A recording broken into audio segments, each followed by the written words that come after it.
अस्सलाम वालेकुम।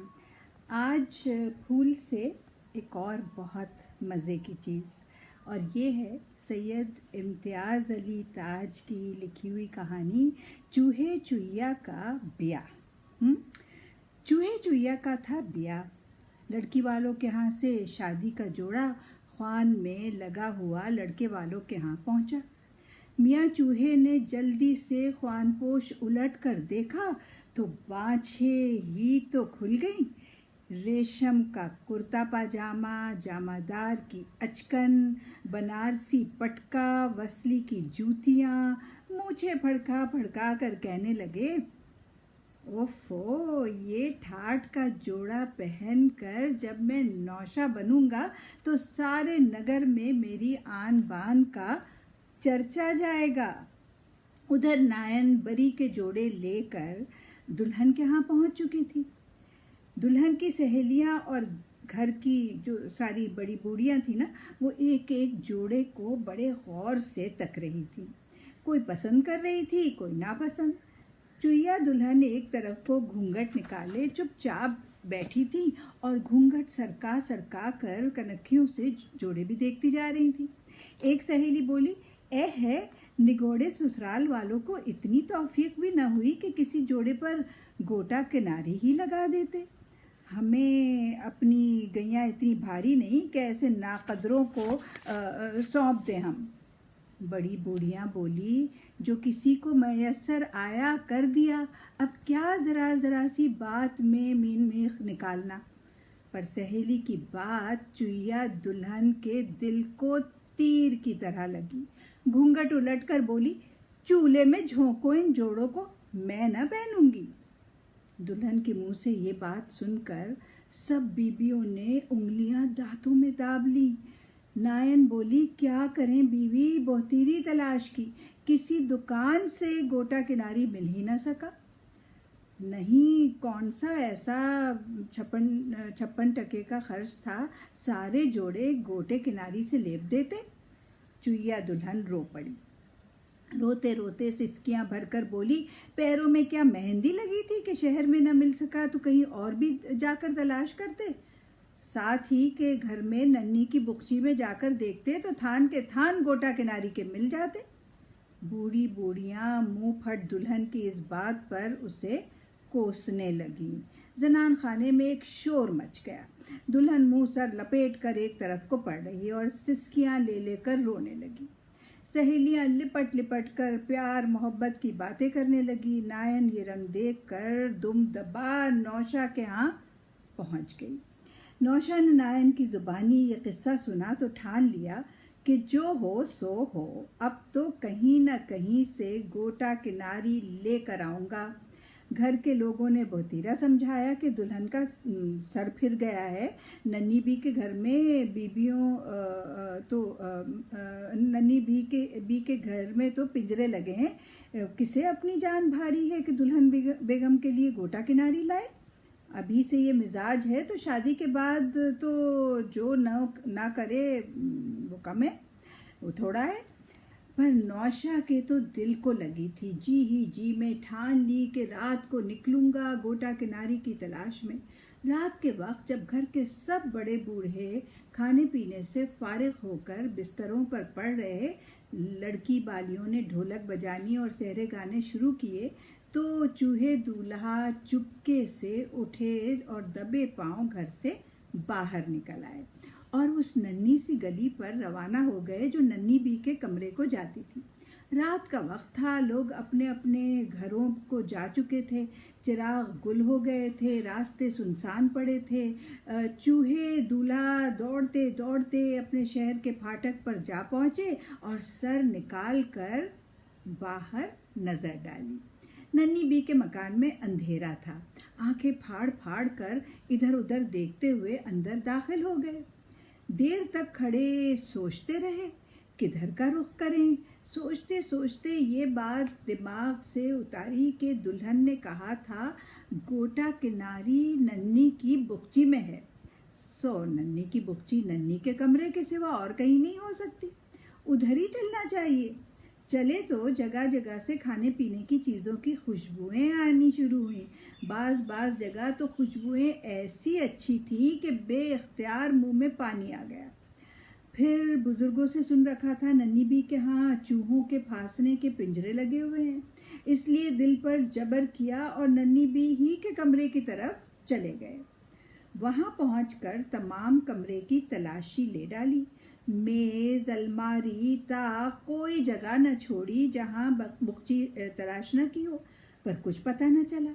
ایک الماری کا دروازہ کھولنے سے نہ کھل سکا، اس میں تالا پڑا تھا۔ سوچا بس بگچی ہے تو اس میں ہے، پر اسے کھولے کیوں کر؟ کچھ سمجھ میں نہ آیا۔ دیر تک پریشانی کی حالت میں ادھر ادھر ٹہلتے رہے۔ ٹہلتے ٹہلتے ایک نرم چیز پر پاؤں پڑے۔ اس میں کوئی چیز جو ہے وہ ٹھنڈی ٹھنڈی بھی معلوم ہوئی۔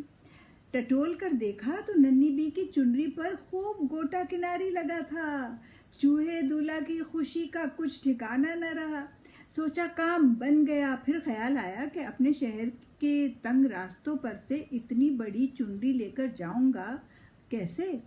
طے کیا کہ یہیں بیٹھ کر اس پر سے گوٹا الگ کر لو اور اسے گھسیٹ کر لے چلو۔ اسی وقت چنری کو پنجوں میں تھام اور ٹانکوں کو دانتوں سے کاٹ کر گوٹا علیحدہ کرنا شروع کر دیا، اور کوئی آدھی رات کا وقت ہوگا کہ اس کام سے فراغت پائی۔ اب گوٹے کو ایک سرے سے پکڑ کر چوہے دولہا نے گھر کا راستہ لیا، مگر کھلا ہوا گوٹا کبھی تو چارپائیوں کے پایوں میں پھنس جائے، کبھی کرسیوں اور میزوں کے۔ ایک قدم چل کے گوٹے کو ان چیزوں سے جدا کرنے کے لیے پھر واپس آنا پڑے۔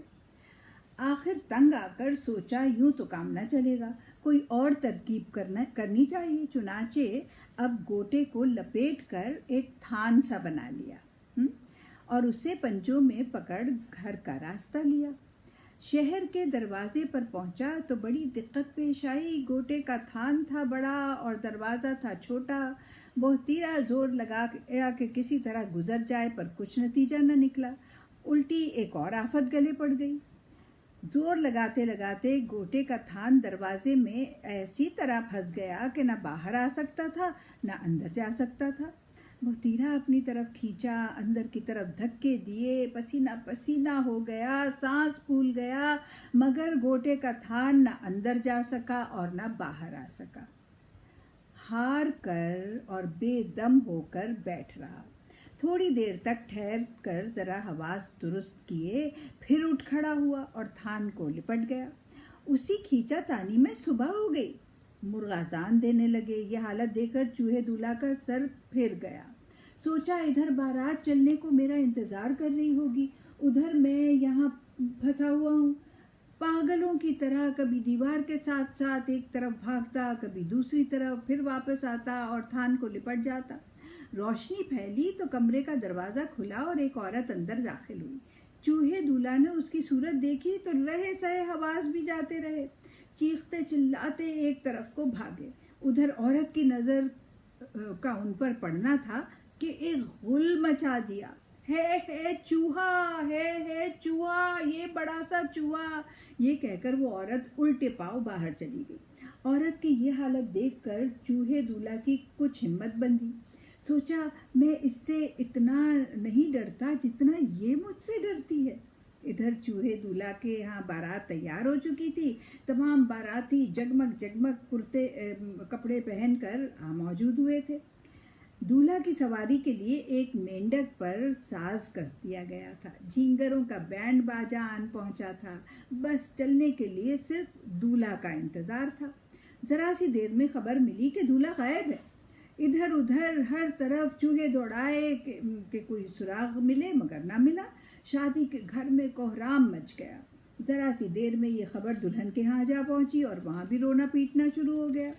بڑی بوڑھیاں بیان کرنے لگیں، ارے میری ننھی کے ناشاد دولہا، تو کہاں چلا گیا؟ آنکھوں کے تارے دم دکھا کر کہاں غائب ہو گیا؟ تجھے کہاں سے ڈھونڈیں، کہاں سے پائیں؟ یہ بات سن کر چوہیا دلہن کو بڑا صدمہ ہوا۔ या तो कल उसे इस बात का रंज था कि जोड़ा ससुराल से अच्छा नहीं आया, या अब सब कुछ भूल भाल कर उड़ना शुरू किया कि मैंने क्यों अपने दूल्हा को कल ताने कहला कर भेजे थे। हाय हाय, मुझे क्या खबर थी वो यूं दुनिया की नज़रों से ओझल हो जाएगा। इसी तरह सोचते सोचते ख्याल आया, वो मर्द ज़ात गैरतमंद जवान है, अब सबसे दूर कहीं मेरे तानों ही से चिढ़कर तो जान नहीं दे डाली। फिर ख्याल आया, वो कहीं गोटा किनारी की तलाश में नन्ही बी के यहाँ तो नहीं निकल गए, वहीं किसी मुसीबत में फंस गए होंगे। ये ख्याल आना था कि चुईया उठकर खड़ी हुई, न किसी से कुछ कहा न सुना, घर का पिछला दरवाज़ा खोल उस नन्ही सी गली पर रवाना हो गई जो नन्ही बी के कमरे को जाती थी। दरवाजे पर पहुंची तो क्या देखती है कि बंद, और बंद किसी चीज़ से किस चीज़ से? गोटे के थान से। माथा ठनका के ज़रूर कोई किस्सा हो गया है। गोटे के थान को सरकाने की कोशिश करने लगी कि इतने में घर में से लोगों की आवाज़ें आनी शुरू हुई। एक मर्द कह रहा था, वाह, चूहे से ऐसी डर गई कि कमरे में कदम नहीं रखती, मुझे दिखाओ कहाँ है, अभी काम तमाम किए देता हूँ। एक औरत ने जवाब दिया, उस अलमारी के पीछे गया था, वहीं देखो। अलमारी थी भारी। मर्द ने बड़ी मुश्किल से ज़रा सी सरकाने की देर थी कि चूहे दूल्हा चिल चिल चिल चिल करते हुए अलमारी के नीचे से निकले। अंदर चुईया दुल्हन ने यह आवाज़ पहचान ली और चिल चिल चिल करके 3-4 धक्के जो लगाए तो थान दरवाजे से बाहर निकल गया। चूहे दूल्हा लपक कर बिल में हो गए और मर्द के लठ से बाल बाल बच गए। बिल के अंदर खड़े चूहे दूल्हा और चुईया दुल्हन जरा हवास दुरुस्त कर रहे थे कि इतने में नन्ही बी की आवाज़ आई, अम्मा भी देखना, मेरी चुनरी का गोटा ये पड़ा है, जरूर चूहों की कारस्तानी है, नहीं तो उनके बिल के पास लिपटा हुआ क्यों पड़ा है। ये सुनकर चुईया दुल्हन बोली, चूल्हे में गया गोटा किनारी, मुझे तो अपना चूहा दूल्हा चाहिए। अगले रोज बड़ी धूमधाम से चूहे चुईया की शादी हो गई। चूहे गेजेट में इस शादी का सारा हाल छपा। आखिर में लिखा था, दूल्हा गोटा किनारी लाने के लिए इतनी जान जोखों में पड़ा कि सबके दिल में उसकी बहादुरी की इज्जत होगी और शादी के रोज उसका भेजा हुआ सादा जोड़ा भी सबको भड़कदार नजर आने लगा।